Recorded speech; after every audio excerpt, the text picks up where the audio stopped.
This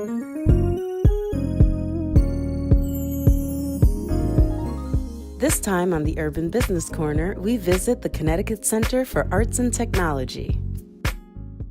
So I'm here with Erik Clemons, who's the CEO and president of ConnCAT. Thank you so much for taking time out and sitting down with me. Thanks for being here. Yeah, and let me just explain this. You have this gorgeous office upstairs, but we chose to be in this is a new space, right? It is. It's fairly new. Okay. We built this 2 years ago.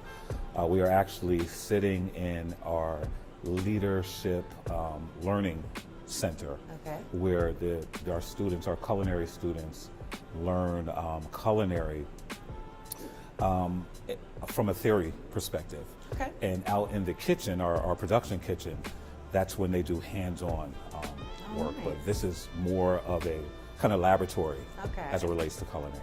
All right, and it's beautiful. I mean, the space is absolutely beautiful. Yeah. So now you're coming from the nonprofit arena. You've spent a lot of your career developing youth and educating and training. And you were at Job Corps, right? And then executive director at Leap. So how is your transition here? I know you've been here for a long time now, but tell me a little bit about, because Job Corps is specifically youth as well, Job Corps and Leap. So young people. ConnCAT is youth and adults. And adults, which is, I need to go back further, right? Because I was a postal worker before any of that. And had this dream of really contributing to the world in a way that allowed me to give back to people who look like me first, and who were living in the same conditions I was able to overcome. And so I was able to leave the post office, kind of educated myself at Southern, and did a master's degree, but always had an eye on community and things that I could do to better the situations of other people, which led me to Job Corps, which is more about workforce development. Yeah. And my work at Job Corps led me to LEAP, which is about youth development. Yeah. And it was just so almost divine that this idea had come to New Haven that mixed the two, right? Yeah. That youth development and workforce development, which I had already had experience in. And LEAP, I've known so many people have gone through the LEAP program, and they always talk so fondly of it, and it really kind of started their journey, basically. Yeah. So ConnCAT, I was reading, I did a little research, and it is from the Bidwell Corporation? It is, Manchester Bidwell. Okay, Bill Strickland. Yes. All right, so ConnCAT is kind of mirrored off of... It is a replication of Bill Strickland's model of Manchester Bidwell. Bill, to me, probably the preeminent social entrepreneur in this country, created this type of space in Pittsburgh 50 years ago. And was inspired by a teacher who was a potter, and is now conspiring to replicate his model all over the world. New Haven being the seventh. And me being the founding CEO and president of ConnCAT, which is Bill's replication model. It's just an honor because it gives honor to Bill. Yeah. It's huge. I mean, it's amazing. Just this place, the colors, the vibe, the energy, it's amazing. Well, tell me a little bit about ConnCAT, the programs for the adults. Okay. So we have adult job training programs, 2 in the medical training field, and our 3rd is culinary, which we are sitting in. And the culinary is fairly recent? Culinary is fairly new. We started that 2 years ago, and I'll tell you why in a minute. But initially, as you know, because you volunteered here, sure did. in the beginning, 6 years ago, we started out with medical training programs, one in phlebotomy and in medical billing and coding. And we did those 2 trainings because Yale New Haven Hospital, which is the largest employer in the state, said that they are going to need medical billers and coders and phlebotomists for the next 10 years.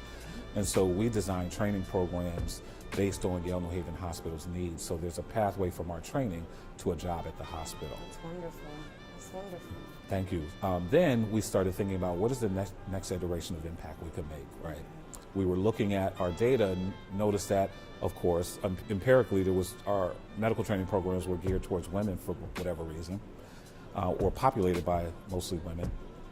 And we had not done a good job of engaging the reentry population in our programming. And we needed to do that because everyone needs a second chance, I believe.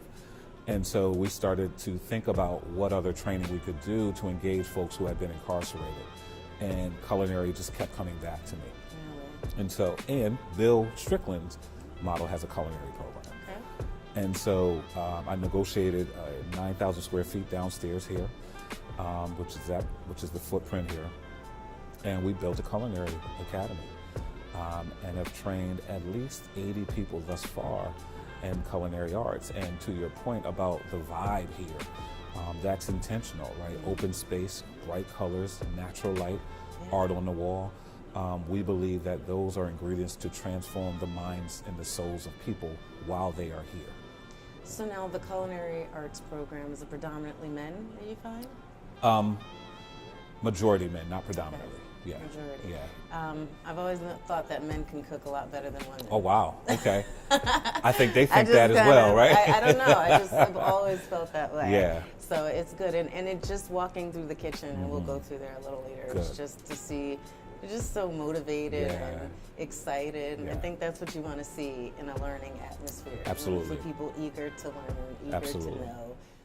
So I'm here at the Orchid Cafe, which is part of the new expansion and part of this whole culinary arts program here at ConnCAT. And we're going to take a look right on into the new facility. So Jenna, you're the lead. Yes, so this is where the students would prep all their food after they come up with their menu. This is where all the prep would start. So they every day. come up with their menu every time? Yep. Oh, okay. So it usually stays for like a week, and then we change it up. We add specials in and stuff like that. Okay. Yeah, so they'll start off here doing their prep, and then we move to the front area, and that's where we usually set up just like we're in a restaurant. Okay. So everyone would set up their station. So like this would be the salad area, sandwiches, fry, and then saute down the end. All right. So they really get the whole full experience of like, what about the rush? The rush too, Yeah. because sometimes there's a long line. The tickets come up through there, so we'll so it really is, yeah. This will be full of tickets. Oh, wow. I'll be usually here or on the other side yelling and saying, you know, where's table 5? Really? Yeah, because I want them to get that feel. Yeah, that they're the pressure. Really under pressure. Yeah. So I didn't know. So the cafe has like a full menu. Yep. Oh, wow. Yeah, it does. And when is it open? It's I'm like, open. do you need a server? We need a cashier. I'm always looking for another hustle. So. It's open Monday through Friday, 10 to 2. Okay. Oh, wow. Okay. Wow, maybe I'll come for lunch one day. Sure, and it's all whatever you guys, all these people are cooking and everything. Yeah. That is awesome. Yeah. So now the phlebotomy and medical coding, do you guys have a partnership with Yale? Or We do. Still? We have a partnership with Yale New Haven Hospital and actually the hospital system. So it's, Yale is all over the state. So we have a partnership with them. We have a partnership with Quest Diagnostics and other doctors' offices in and around New Haven. Whereby our students go to internship or externship and then are placed in jobs. So what's your success rate for good question. the medical side? Our job placement rate, as it relates to success, our job placement rate in phlebotomy is about 62%. Okay.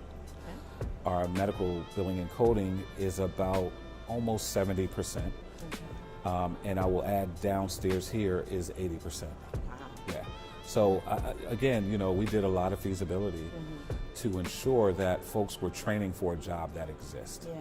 Now I know I'm just going to back from when I used to volunteer. I remember there being maybe like a music program, and there being like the Harlem Renaissance period. Yes. So tell me a little bit about your youth program. Well, you have a good memory. Yes, I do. So we originally started our youth arts program. So it's an after-school program and a summer program, which are both quite robust.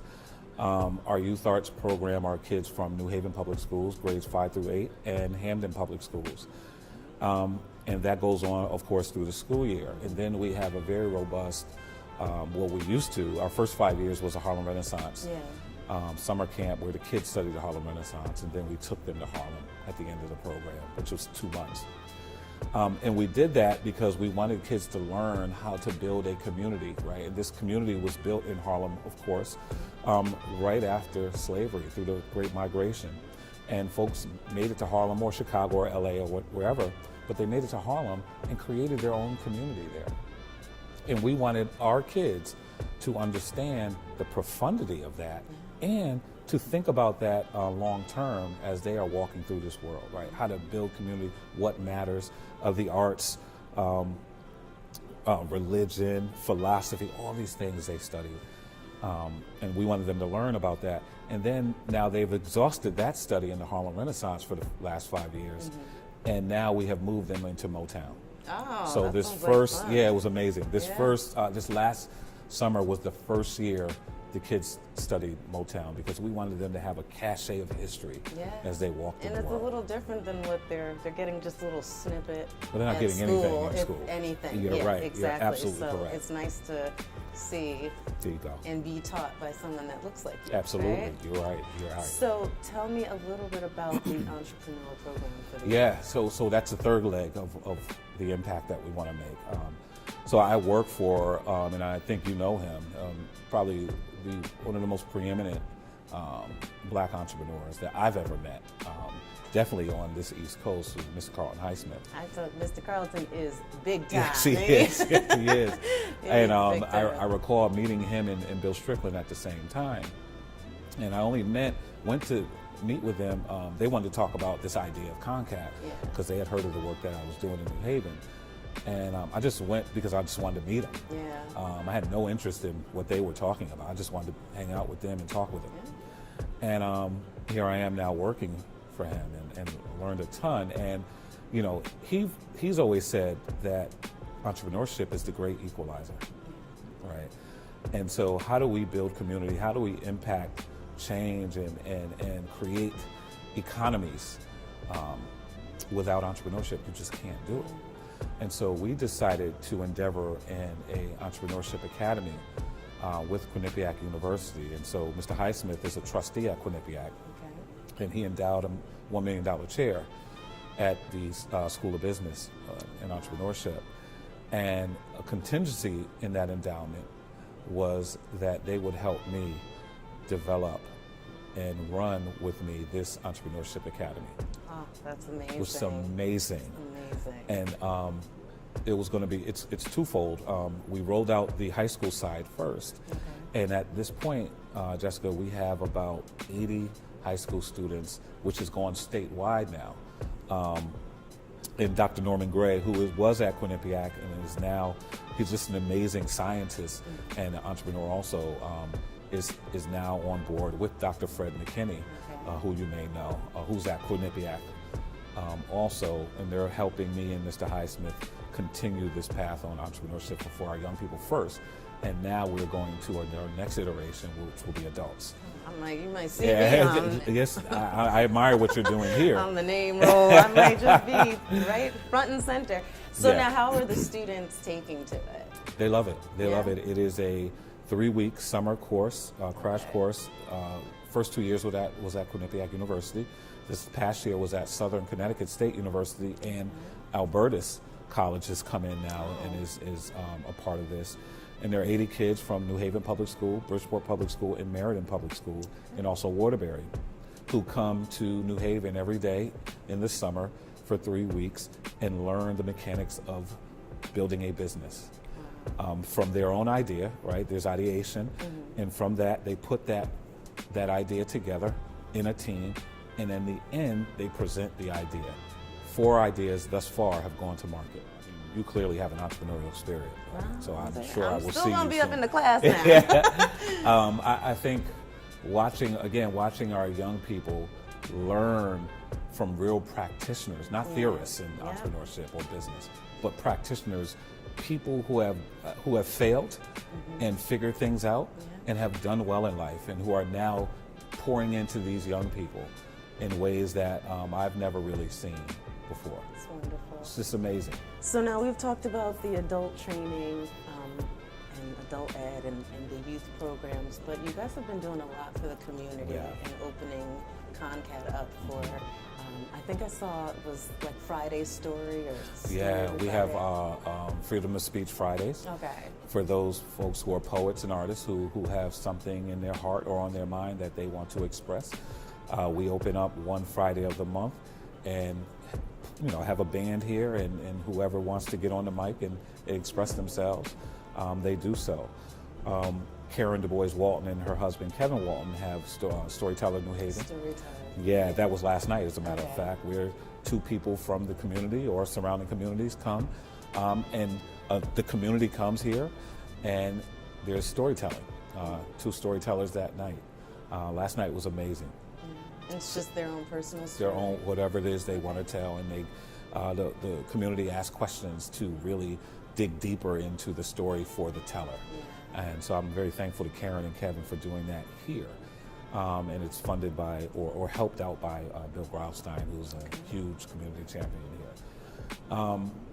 But for the most part, this place has become a real community citadel, right? This is where people come to do whatever it is that they dream about doing, which I'm so honored. As I mentioned, we started a new organization talking about entrepreneurial. Because of the success of ConnCAT over these last 6 years, Mr. Highsmith and I had put our heads together again to think about what is the next iteration of impact that we could make. How do we create an environment whereby we are doing away with poverty, not kind of making folks comfortable in poverty. And so we thought about housing, we thought about incubators, all of these things. And we said, all right, let's start a new company called ConCorp, which will be an economic development driver in and around New Hallville and Dixwell, especially, where we see deep poverty and marginalization. And so a great guy who was at First Niagara Bank, who transitioned from there as it became Key Bank, Paul McCraven, came on board. And you know Paul, and Paul's a great person, and he is now heading up our ConCorp initiative, where we are doing economic development. And one of our first projects is opening up a market maybe half a mile from here on Ashman Street. Really? Yes, where we have partnered with Yale University, signed a lease with them for about 2,000 square feet. It's adjacent to their new residential colleges, where we are now going to service those students and that immediate community as well. Please invite us. Yes, to come of course. You will be first on the invitation list. And what's really amazing and which I'm thankful for is we're going to create about 4 or 5 jobs in doing so. And so you saw and met some of our, you already knew some of our culinary students who are in our production kitchen now. They will have a place of destination to work now. That's wonderful. Yeah, that I'm really happy about that. Yeah. Well, I just want to thank you for taking the time. Thank you for being here. Take a little walk around. Please do. Enjoy yourself. But this is amazing. Thank and you. I'm glad to have been a part of it just for volunteering a little while You're a big ago, part. but I want to be back here because it just seems like such a wonderful atmosphere, community, hope, Yes. It just gives so much hope. Yes. And thank you. Oh, you're